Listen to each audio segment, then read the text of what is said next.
As the end of summer approaches, many young men return home to reunite with their families, making this a peak time for matchmaking and marriage discussions. However, exorbitant dowry requirements make marriage unattainable for many men.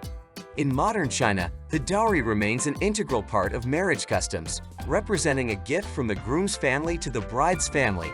In recent years, due to a serious imbalance in the sex ratio among young people, where men outnumber women, this has led to extremely high standards for brides and a dramatic increase in the cost of dowries. Interestingly, poorer rural areas of China often demand a higher dowry for a bride.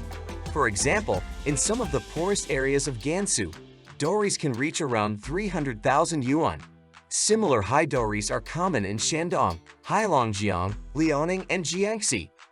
Combined with the cost of a house and car, usually provided by the groom, the total cost of marriage can reach 1 million or even several million yuan.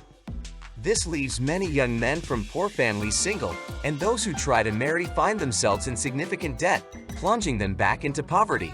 Many criticize the practice as akin to selling daughters. The phenomenon of exorbitant dowries is attributed to poverty and competition, with families hoping to improve their living conditions through daughters' marriages, especially in families with sons.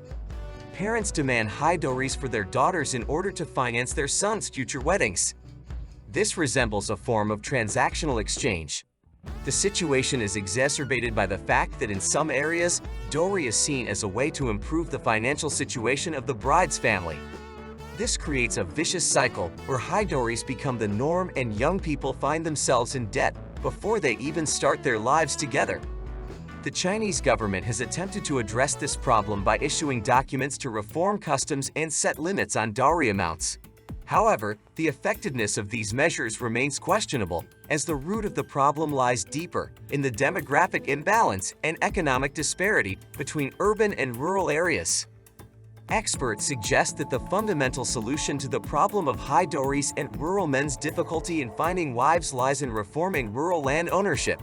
If people had at least partial property rights over rural land, allowing free investment, transfer, inheritance, and mortgaging, the rural-urban wealth gap would rapidly narrow and the competitiveness of rural men would increase significantly.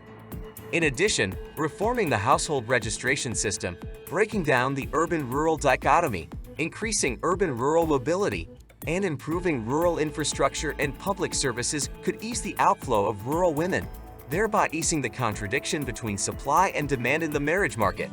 However, these measures are complex and comprehensive, and the CCP may not be ready to change such a deeply entrenched social structure. Issuing a document banning high dowries is not an easy task, but it is a more convenient and straightforward approach for the CCP.